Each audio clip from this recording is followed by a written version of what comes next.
যদি ইন্ডিয়া থেকে বা বাইরে থেকে গরু নিয়ে আসা যায় তাহলে মাংসের দাম কমানো সম্ভব, কিন্তু সেখানে আপনারা খামারি যারা আছেন তারা বাধা হয়ে দাঁড়িয়েছেন। খামারিদের জন্য মাংসের দাম, তাহলে খামারিদের জন্য কি চালের দামও বাড়ছে? চালের দাম বাড়লো কেন? সয়াবিন তেলের দাম বাড়লো কেন? এটা কি খামারিদের দোষ? এখন ওনারা যদি এই গরুর হাত ধরে কিংবা গরুর পা ধরে আবার যদি এইগুলা চালু করতে চান, তাহলে আসলে তাদের মানে হিডেন এজেন্ডাটা আসলে আমাদের কিন্তু আবার বিবেচনা করতে হবে। আমরা সরকারের কাছে পলিসি সাপোর্ট চাইছি। আমাদেরকে পলিসি সাপোর্ট দেন, আমাদেরকে এই জাতের গরু লালন পালন করার সুযোগ করে দেন। আমরাও 2-4 বছরের মধ্যে আমাদের নিজের দেশীয় উৎপাদিত গরু আমরা জনগণকে 400 টাকা খাওয়াইতে চাই। মাংসের দাম কমানোর ক্ষেত্রে আপনারা কতটুকু অবদান রাখছেন? দেখেন, 2014 সালে যখন মোদী সরকার আমাদের দেশে গরু দেওয়া বন্ধ করে দিল, তখন থেকে যদি আমাদের দেশের খামারিরা হাল না ধরতো তাহলে কিন্তু মাংসের দাম আজকে 2000 টাকা হতো। কারণ কি, 2014 সালে কিন্তু আমরা আমাদের পার্শ্ববর্তী দেশগুলোতে 65% ডিপেন্ডেন্ট ছিলাম। আমাদের আভ্যন্তরীণ উৎপাদন ছিল মাত্র 35%। কিন্তু আমরা খামারিরা হাল ধরছি বলেই কিন্তু 5 বছরের মধ্যে আমরা এই 65% গ্যাপটাকে অ্যাচিভ করতে পারছি। এখন অনেকে বলে, আমি শুনছি যে খামারিদের জন্য নাকি আজকে মাংসের দাম বাড়ছে। খামারিদের জন্য মাংসের দাম, তাহলে খামারিদের জন্য কি চালের দামও বাড়ছে? চালের দাম বাড়লো কেন? সয়াবিন তেলের দাম বাড়লো কেন? এটা কি খামারিদের দোষ? তাহলে আটা ময়দার দাম বাড়লো কেন? এটা কি খামারিদের দোষ? চিনির দাম বাড়লো কেন? বিদ্যুৎ বিলের দাম বাড়লো কেন? তেলের দাম বাড়লো কেন? এগুলো কি খামারিদের দোষ? সব কিছুর দাম বাড়ছে, মূল্যস্ফীতি হয়েছে, এর জন্য মাংসের দাম বাড়ছে। বাট আপনি যদি একটু তুলনা করে দেখেন, গত বছর 2023-এর রমজান মাসে আপনার সয়াবিন তেলের দাম কত ছিল? 2024-এর রমজান মাসে সয়াবিন তেলের দাম কত হয়েছে? 2023-এর রমজান মাসে গরু গোস্তের দাম কত ছিল? 800 টাকা কেজি ছিল। এই বছর রমজান মাসে কিন্তু 650, 650, 700, 750, 800 টাকা একদম লাস্টের দিকে হয়েছে, অল্প সময়ের জন্য। তো এই মাংসের দাম কিন্তু বাড়ে নাই, উপরন্ত কম ছিল। কিন্তু অনেকেই তো ব্যক্তি উদ্যোগে দেখেছি আমরা যে মাংসের দাম কমানোর জন্য তারা চেষ্টা করছেন এবং তারা কম দামে বিক্রিও করছেন। তাদের পক্ষ থেকে একটা অভিযোগ থাকে যে খামারিরা মাংসের দাম কমানোর ক্ষেত্রে বাধা দিচ্ছে।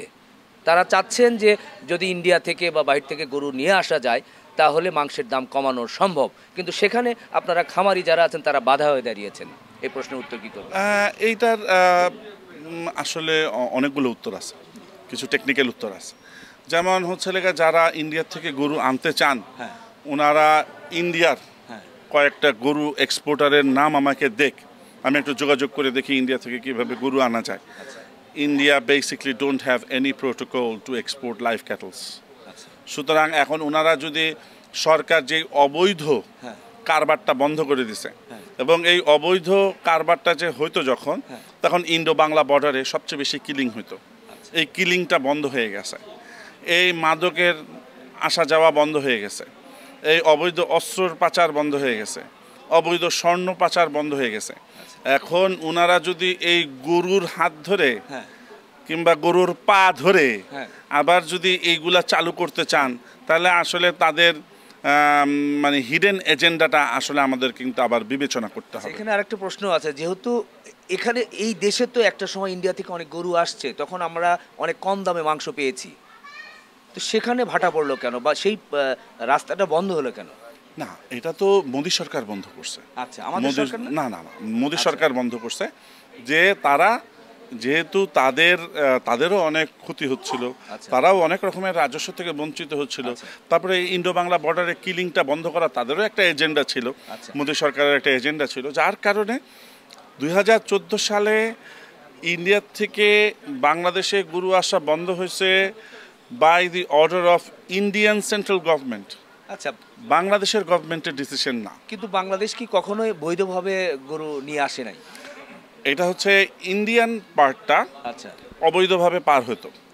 পার হলে আমাদের বাংলাদেশে 64টা ক্যাটেল করিডোর আছে। ওই ক্যাটেল করিডোর দিয়ে বিজিবিরা নিয়ে আসতো। আইনে একটা বিট খাটাল ছিল, সরকার এটা বিট খাটালগুলো লিজ দিত বাৎসরিক বেসিসে। ওই বিট খাটালে আইনে রাখতো। তখন এই সাইডের যারা মালিক তারা তাদের গরুগুলাকে ক্লেম করে একটা 500 টাকা পার গরু ভ্যাট প্রদান করে নিয়ে আসতো।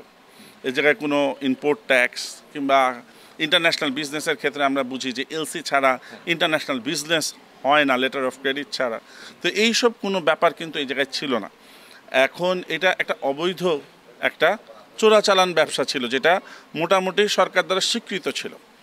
কিন্তু সেইটা সরকার পর্যায়ক্রমে নিষিদ্ধ করে দিছে যে না ঠিক আছে, আমাদের এখন আর দরকার নাই। আরও একটা আপনার যে আমাদের এই সব কথার মুদ্রা কথা হচ্ছে আমাদের দেশের জনগণ 500 টাকার মধ্যে গরুর মাংস খেতে চায়। অবশ্যই এটাই হচ্ছে লাগে আমাদের মুদ্রা কথা। গরু বাংলাদেশে আভ্যন্তরীণভাবে উৎপাদন করি না বিদেশ থেকে আনি না মাটিতে চাষ করি দেখার বিষয় না জনগণের। আচ্ছা দেখেন, Brazil is the largest producer of beef in the world, as well as the largest exporter of beef in the world. Brazil থেকে কয়েকদিন আগে কথা উঠলো যে মাংস আসবে না হলে গরু আসবে। আমরা বলতেছি ব্রাজিল যে জাতের গরু লালন পালন করে পৃথিবীতে নাম্বার 1 হয়েছে, সেই জাতের গরুর সিমেন্ট আমাদেরকে এনে দেন।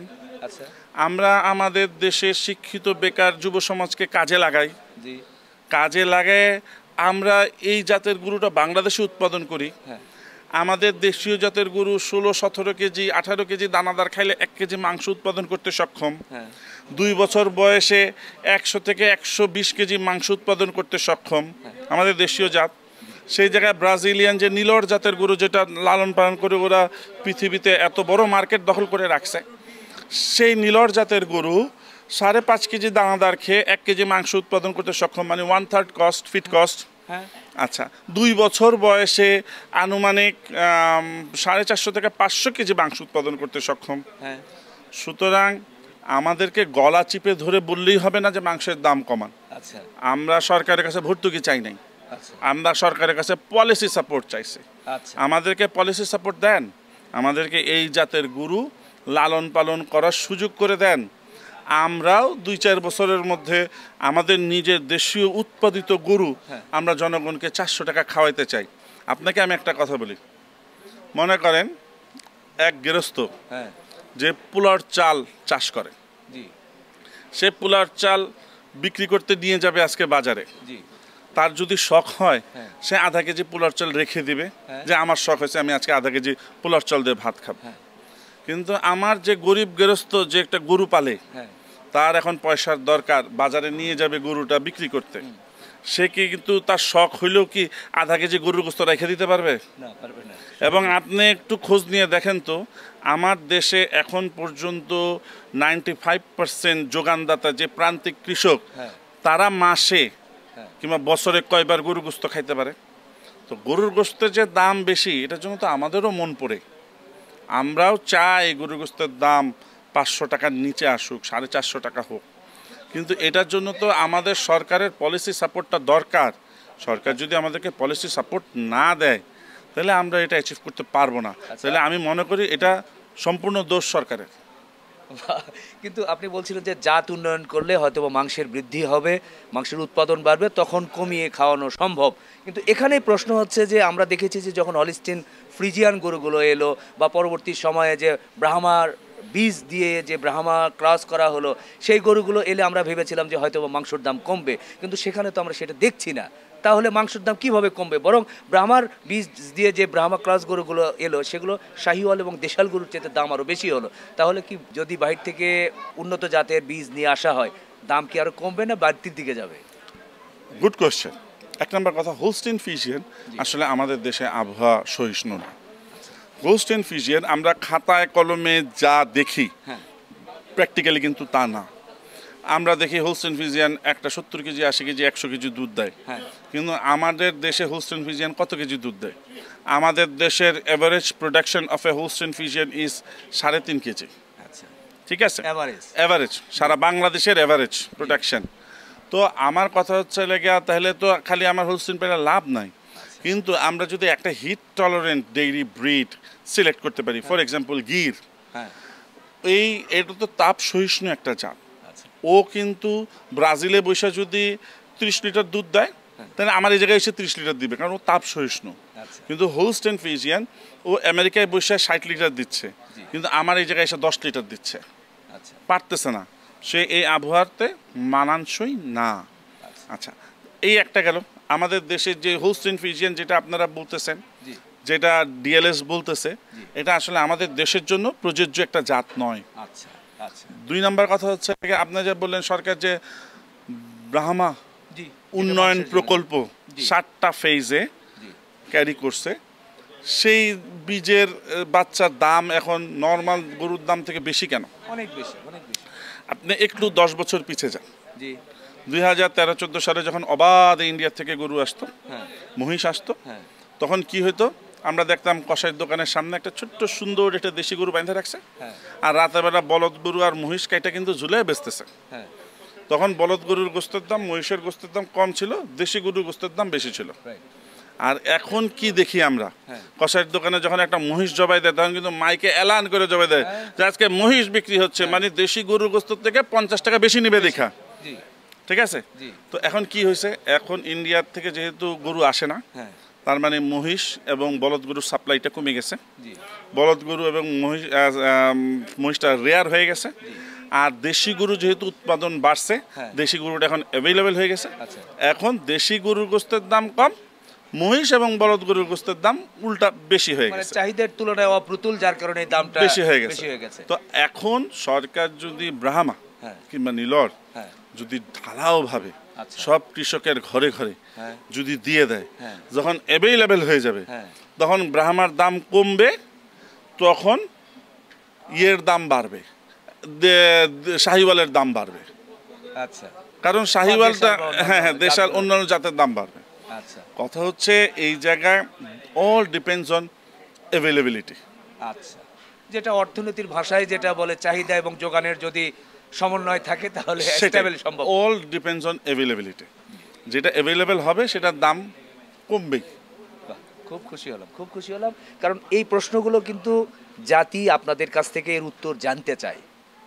আপনার সঙ্গে আজকে সুযোগ পেলাম, যার কারণে কিছু জটিল প্রশ্নের উত্তর জানলাম, ভালো লাগলো।